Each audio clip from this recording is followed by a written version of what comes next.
Is this our last hour here in this hotel? And then we get to go on an airplane and fly across the ocean. So we're getting ready to go out to fly home. Our flight got delayed 2 hours, so we have a little extra time. We're flying on United, and it was a really great airline to fly to Singapore on. I only packed one bag, one suitcase, which is a carry-on and overhead, and then my little black bag. So it was really easy.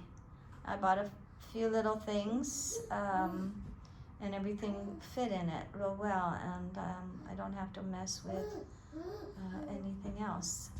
So we're getting ready to go.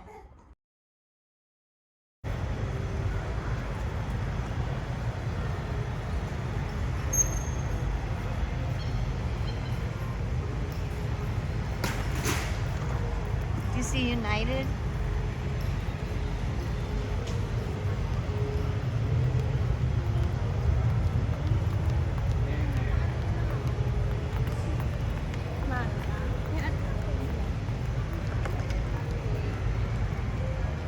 He's such a good traveler. Look, asleep.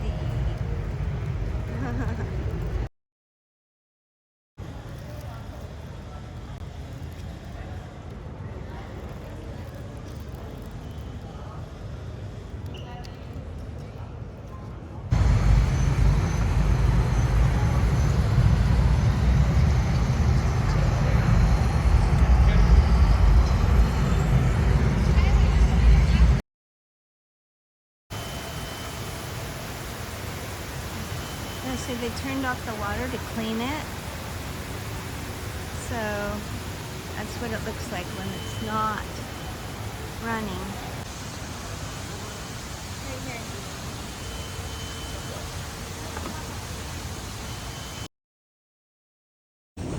Oh my gosh, that's the coolest.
Hi, Oliver. Glad I'm back home. Where's Rico? We're missing Rico. 4 days. Huh? Where is he? So glad to be back home. Everything looks good. It rained last night. Oh, it's freezing cold for me compared to Singapore. It's 59. And I had to go feed the horses today. In the morning it was below 40. Yeah, but I slept good last night. I slept 10 hours. And I know. So glad to be back. I love the kumquat tree. We got the tangelos hanging over there. We got some oranges on that tree still. I'm gonna make orange juice. Got pomegranates almost gone. Tangerine and the grapefruit. There's the grapefruits. They're looking good. And there's my lemon tree. And the pomegranates.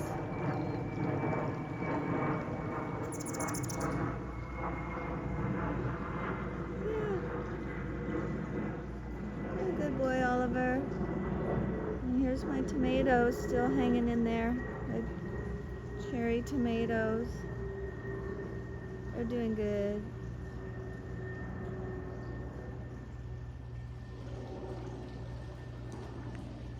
Good to be home.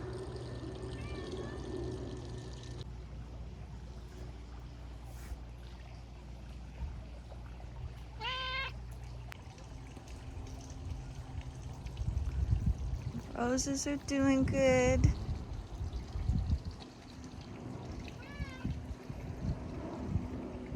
There's my hollyhocks, hibiscus,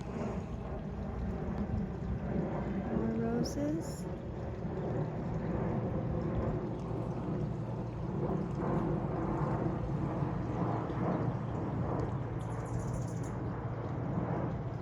There's where we just came from, all the way from Singapore. Took not as long as going there because we had the tailwind. It took 13 hours to get back home, and I think it was like 17 hours to get to Singapore. So, and I slept on the way back, which felt good too. The food wasn't as good though coming back, so we didn't eat too much of it.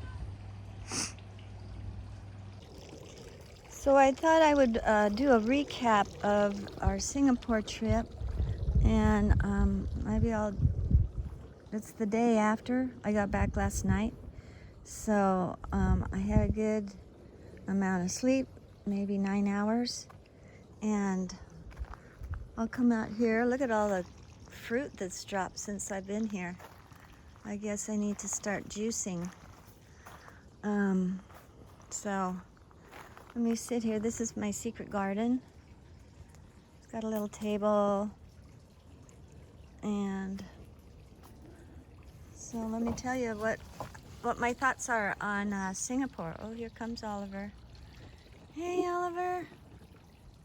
Hi.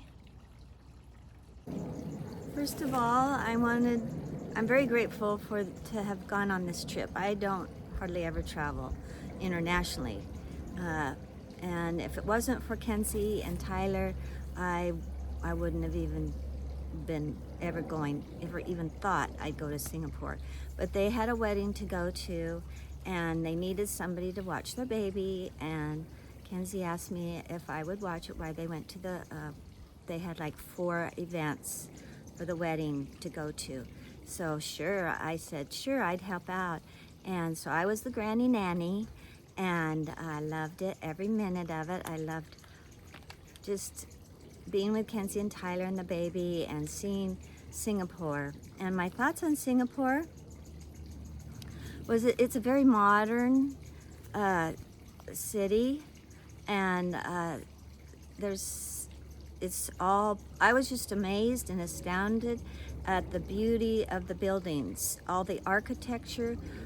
Every building was different, and the architecture was so beautiful. They'd have, in the middle of a skyscraper, they'd have a greenery that was coming out of the walls, and I'm sure you could walk around the whole building like that. And everybody probably lives in a high-rise. In fact, 85% of the citizens,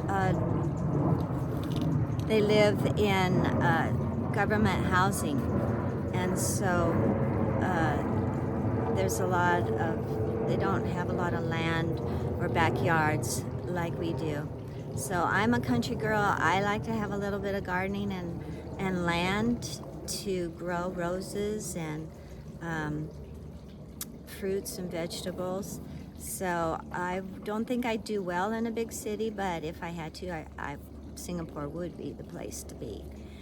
You have to be kind of fit to go there. I'm 69, I just turned 69, and I've kept walking. If you do go, you do a lot of walking and stairs, but so I walk.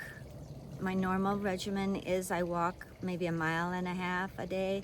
I do yoga, and that keeps my muscles really limber, and I do jump on a mini tramp for maybe 20 minutes a day, and that keeps my cardio going. This year I'm gonna try to work on more weights because I can feel my muscles in my arms just not as good as they used to. So if you go anywhere it requires a lot of walking, kind of make sure that you're able to do that. Let me tell you the backstory on how it was kind of scary. I didn't even think we were going to get to go to Singapore because I just thought everything was ready. I was all packed. It was 2 days before Christmas, and I just went on my United app and did the different steps to getting ready to go, and I put a picture of my passport in, and they said I can't go. So my passport was to expire in 4 months in April, and I thought, oh, I didn't know. I thought it would be fine, and Kenzie's was going to expire in April too. You need 6 months on your passport to get to Singapore, and probably every other place. So make sure you have more than 6 months to expire on your passport. My passport's been denied, so I panicked and I called Kenzie, and she said her passport wasn't going to work either. Now this is like 5 days before we're going to Singapore, and I just thought, oh my gosh, we're not going. And then she quickly looked up, there's a place you can get passports in 1 day. But so she booked a flight. She's in Utah, so she booked a flight to Denver, Colorado, and then she got me an interview. You have to get an interview, an appointment, and I went to Tucson. So we drove 1.5 hours. So her appointment was on the same day, on a Tuesday, and we were supposed to go to Singapore on a Wednesday. So and that was during Christmas. So all through Christmas, I wasn't even sure if I was going to Singapore. So I got to my interview, and she got to hers, and our appointment. And if you have all the right documents, you have to have your passport, you have to have your flight itinerary to make sure to prove that you're going international. So you have to be going in 14 days on an international flight to be approved to get a 1-day pass to get your passport. And if you have all those things, then it's very simple. And I walked in, and you had to wait maybe 2 or 3 hours, so we just went hiking in the mountains and went out to eat and came back, and my passport was ready. And thankfully, the next day, we were able to fly with no problems to Singapore. But it was kind of scary and hairy. The things about Singapore that I love, first of all, whatever hits you is the humidity and the heat. But I live in Arizona, so I'm used to the heat, but we have a dry heat, so it's not humid. But I was prepared. I had cool clothing, and good shoes for walking. And so it was not a problem for me. And stay hydrated. Don't ever get dehydrated. Always keep drinking. And there's always a 7-Eleven on almost every corner. And when I came back, I thought I would have lost some weight because we walked a ton, like 15,000 steps. I guess. I don't have one of those things, but I asked Tyler, and he said, oh my gosh, we just walked 10 miles. I thought I would have lost some weight. I gained 2 pounds. So I think it was all those 7-Elevens and the snacks that I ate. I like chocolate, and so don't do that. If I wouldn't have done that, I might have been a little better. But I was just astounded at all the beautiful architecture and the flowers, and it's so lush and green there, and the people are so nice. And friendly, and it was just easy to get around. They speak English, most of them, and so you can. And if you need a car, like we do Uber here, or Lyft, I think the app to get a car there is called Grab. So that's what Tyler was always using. He said it's super good. So we did a few grabs if we needed to get somewhere. And but other than that, the buses were great. The subway was wonderful, and everybody was super nice. And I would recommend going to Singapore. So you don't have to be scared to go to Singapore. Everywhere, people are friendly. They'll help you. There was only one time that I got scared. We were in Chinatown. It was my own fault. Kenzie and Tyler they wanted to eat, and I wanted to shop. So I said, I'm just gonna go around the corner here and I was looking for chopsticks. And I went down the corner and walked a ways, and there's so many vendors and they all look alike. And I came out of there, I got my chopsticks, I came out, and I turned the wrong way. And I said, this does not look familiar. So I turned around and I said, oh my gosh, I'm lost in Chinatown. How am I going to get back? How am I going to find Kenzie and Tyler? So I tried to call them, and my phone didn't work. So I guess because my phone didn't work, I didn't have Wi-Fi. So you just make sure that your phone works and has you don't need Wi-Fi. So I couldn't call. I could probably text, but you still have to have Wi-Fi, and I probably could find Wi-Fi. But as they turn around, there's Tyler, my knight in shining armor. He was there, so he found me, and Kenzie was worried because they didn't know where I was. She thought I was lost, and so thankfully I didn't get lost too long, but that was pretty scary.